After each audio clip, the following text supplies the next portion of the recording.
satukan hati di dalam doa pada saat siang hari ini. Bapa yang baik dalam surga, segala kemuliaan dan hormat serta syukur kami kepada Tuhan yang kami persembahkan kepada Tuhan, itu semua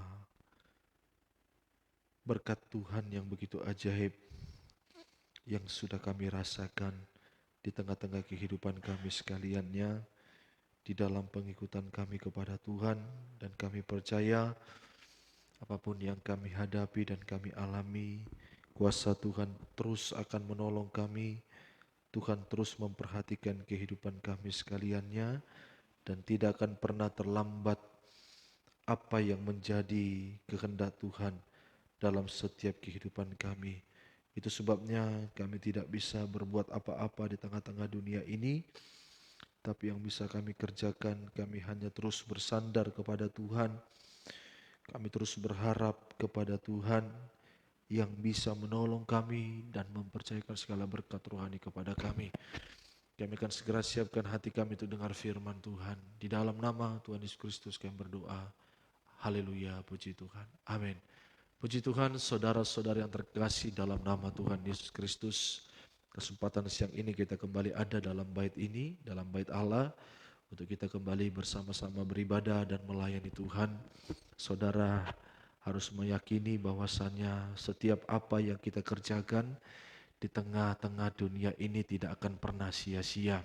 Ya, apalagi dalam kehidupan kita melayani Tuhan, apa yang kita persembahkan kepada Tuhan itu semuanya tidak akan sia-sia. Sebabnya kita akan bekerja di dalam dunia, dan pekerjaan dalam duniamu dan pekerjaan yang Anda lakukan tidak akan pernah sia-sia.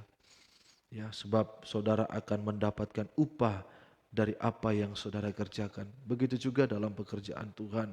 Ya, apapun yang kita kerjakan dalam pekerjaan Tuhan, Paulus berkata, tidak akan pernah sia-sia. Ya, tidak akan pernah sia-sia. Semua yang kita korbankan itu semuanya akan Tuhan balaskan dengan berkat berlipat kali ganda. Itu sebabnya kita akan kembali melihat kitab kita dalam Injil Lukas pasal yang ke-24, ayatnya yang ke-13. Dalam Injil Lukas pasal 24 ayat 13 berbicara tentang soal kelambanan rohani. Apa itu lamban rohani? Lamban rohani itu adalah suatu tindakan yang tidak cekatan dalam bekerja secara rohani. Ya, itu lamban, ya, suatu tindakan perbuatan yang tidak cekatan dalam pekerjaan secara rohani. Dan cerita ini diwakili oleh dua orang murid, ya, dua orang murid yang berjalan ke Emmaus. Dan sebelum Yesus mati, waktu dia jalan sampai kepada Bukit Golgota, dia berpesan kepada murid-murid, rasul-rasul dan wanita-wanita yang mengikut dia sampai ke tempat yang namanya Bukit Tengkorak. Dia berkata, aku akan mendahului kamu di Galilea pada hari yang ketiga. Artinya apa?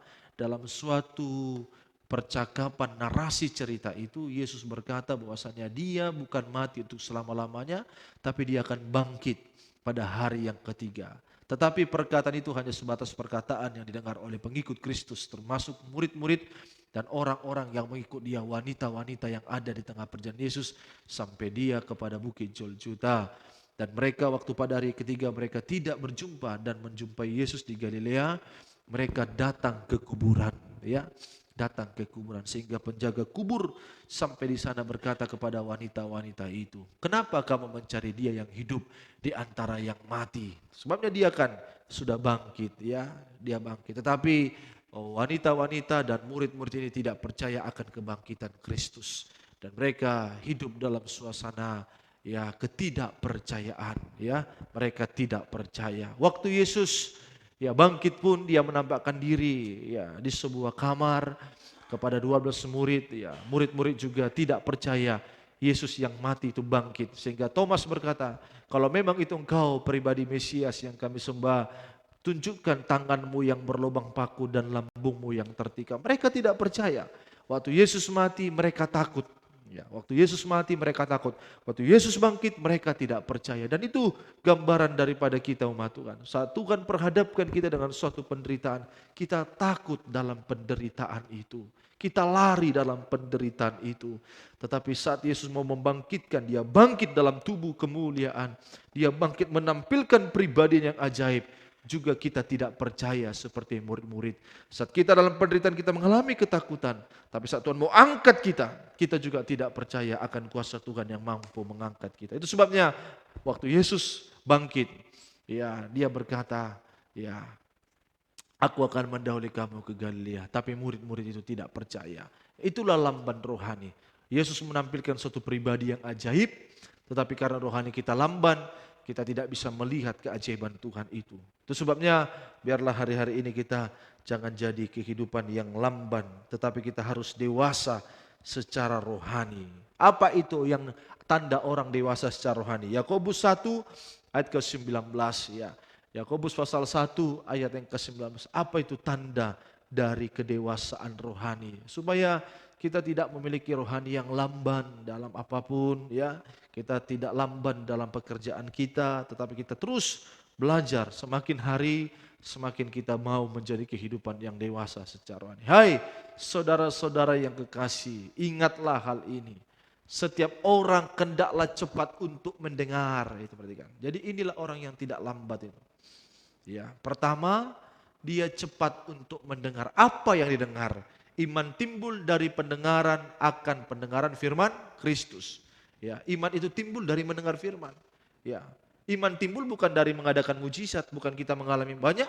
Ya, Israel banyak kali mereka menghadapi mujizat Tuhan, tapi mereka tidak dewasa, tetap juga lamban. Ya, jadi iman itu timbul dari mendengar. Coba kita lihat Roma 10:17. Ya, dari apa? Apa yang kita dengar? Firman. Ya, semakin kita banyak mendengar firman, ya semakin iman kita timbul. Ya, semakin iman kita timbul. Jadi iman timbul, perhatikan, dari pendengaran. Perhatikan, iman timbul. Ya, iman itu timbul. Iman itu bertumbuh dari pendengaran. Apa yang didengar?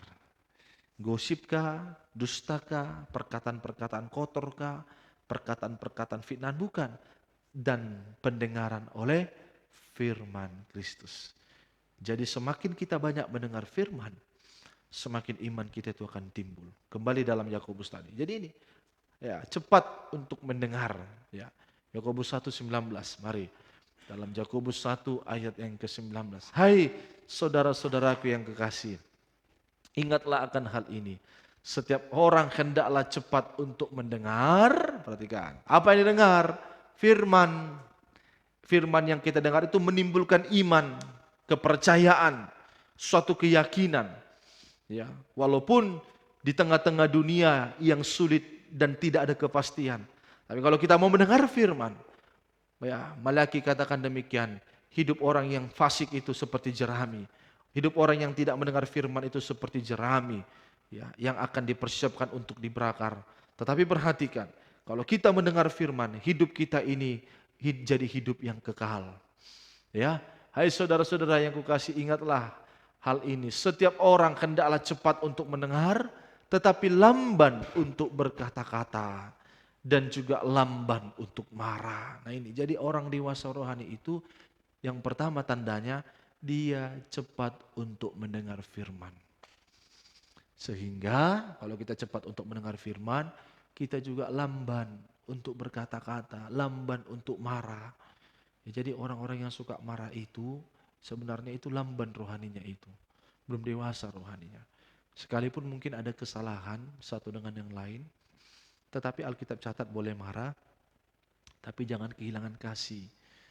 Jangan sampai matahari terbenam.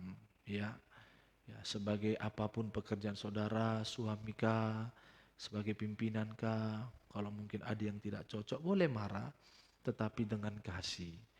Jangan sampai matahari terbenam. Gimana itu Pak? Marah dengan kasih. Ya, ini tidak bisa diajarkan, diteologiakan.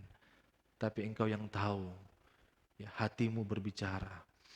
Kalau hatimu sudah kehilangan damai, berarti engkau sudah tidak hidup dalam kasih. Ya, ini yang pertama, ya, cepat untuk mendengar. Apa yang dengar? Itulah firman Kristus, firman yang diurapi oleh Roh Kudus. Ibrani pasal 5 ya ayat ke-14 ya. Ini dewasa rohani ya, sehingga dia cepat untuk mendengar. Ibrani pasal 5 ayat yang ke-14 ya. Ya, Ibrani pasal 5 ayat ke-14. Perhatikan dulu ini ya. Oh, langsung saja Galatia pasal 4.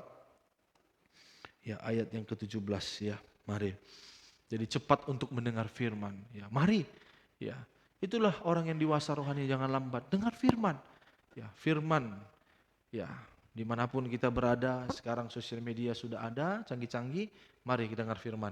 Galatia 4 ayat yang ke-1 sampai 17 ya.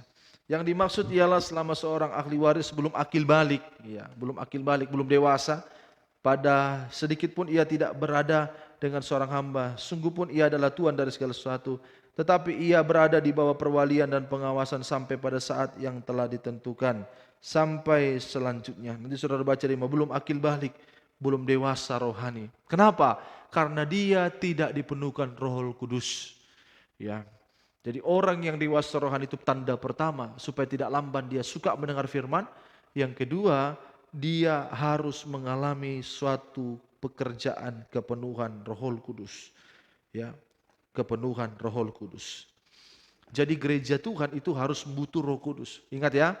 Ya, Roh Kudus itu bukan milik satu gereja atau satu aliran gereja karismatik yang biasa orang-orang tahu, tapi Roh Kudus itu milik semua gereja Tuhan. Ya. Dan semua kita ini harus betul-betul dipenuhkan oleh Roh Kudus. Ya, dipenuhkan oleh Roh Kudus. Dimanapun kita berada. Ya. Ya, sebagai wanita dipenuhkan Roh Kudus. Sehingga Roh Kudus itu apa pekerjaan Roh Kudus? Roh Kudus itu membuat kita, ya, Roh Kudus itu membuat kita bisa mengerjakan pekerjaan Tuhan dengan dorongan kasih. Ya, jadi saudara datang beribadah ke tempat ini didorong oleh kasih ya, bukan yang lain ya. Kasih yang mendorong. Ya, jadi kalau tanpa Roh Kudus memang tidak bisa. Tidak mungkin saudara ada di sini tanpa kasih. Ya, jadi itu bisa kelihatan siapa-siapa yang hadir, siapa-siapa yang datang itu didorong itu semua oleh karena kasih. Ya, kasih Roh Kudus itu dari Roh Kudus ya. Jadi pertama mendengar firman, yang kedua kita harus dipenuhkan Roh Kudus. Itu didorong oleh kasih Allah. Supaya kasih Allah itu memberikan kekuatan. Dan Roh Kudus juga membuat kita tidak kecewa, tidak putus asa menghadapi apapun juga. Ya, mungkin menghadapi ya persoalan pergumulan, ya menghadapi pergumulan-pergumulan tentang jodoh, ya jodoh-jodoh yang belum menikah, ya mungkin kan yang belum menikah juga kan ya mungkin ya waktu umur 20-25 tahun ya enggak ada ketakutan, tapi 30 tahun ya sudah mulai takut ya kan. Waktu 20 sampai 25 ya, mungkin tidak ada keraguan dan ketakutan. Mungkin kita masih mau pilih yang mana, ya kan? Kita pilih yang mana? 20 sampai 25 tahun, pilih yang mana? Pilih ini, pilih itu. Udah 25 sampai 30 tahun, ya mana aja boleh. Ya kan? Nah, udah takut dia. Ini.